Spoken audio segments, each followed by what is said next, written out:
പാലാ മാരിയ സദനത്തിൽ വനിതാ ദിനാചരണം നടന്നു. വനിതാ ദിനാഘോഷ പരിപാടികൾ നഗരസഭാ ചെയർമാൻ തോമസ് പീറ്റർ ഉദ്ഘാടനം ചെയ്തു. സമൂഹത്തിൽ അമ്മമാർക്കും സഹോദരിമാർക്കും മക്കളും ഉൾപ്പെടെയുള്ള എല്ലാവർക്കും സ്വാതന്ത്ര്യത്തോടെ സമാധാനത്തോടെ ജീവിക്കാനുള്ള സാഹചര്യം ഉണ്ടാവാൻ എല്ലാവരും ഒരുമിച്ച് പ്രവർത്തിക്കണമെന്ന് ചെയർമാൻ അഭിപ്രായപ്പെട്ടു.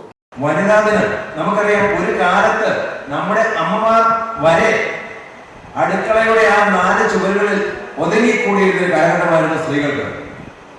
എന്നാൽ ഇന്ന് അതെല്ലാം മാറിയിരിക്കുന്നു. ഇന്ന് ജെൻഡർ ഈക്വാലിറ്റി ഗവൺമെന്റ് തന്നെ തീരുമാനമെടുത്തു.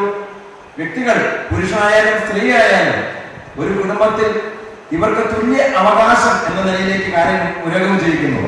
കാരണം പുരുഷനും സ്ത്രീയും ദൈവം നമ്മൾ സൃഷ്ടിക്കുന്നത് 2 മനുഷ്യരായിട്ടാണ്. ഇവരുടെ വ്യത്യാസം ഏറ്റവും കൂടുതൽ പ്രാധാന്യം കൊടുക്കേണ്ടത് എന്നെ ഉള്ളത് സ്ത്രീകളെയാണ്. കാരണം സ്ത്രീകൾ എന്നൊരു വ്യക്തി ഇല്ലെങ്കിൽ, അവരുടെ ഉള്ളിൽ ദൈവം കൊടുത്തിരിക്കുന്ന ആ ഗർഭപാത്രമില്ലെങ്കിൽ മനുഷ്യ സമൂഹത്തിൽ മനുഷ്യൻ തീർന്നു പോകും.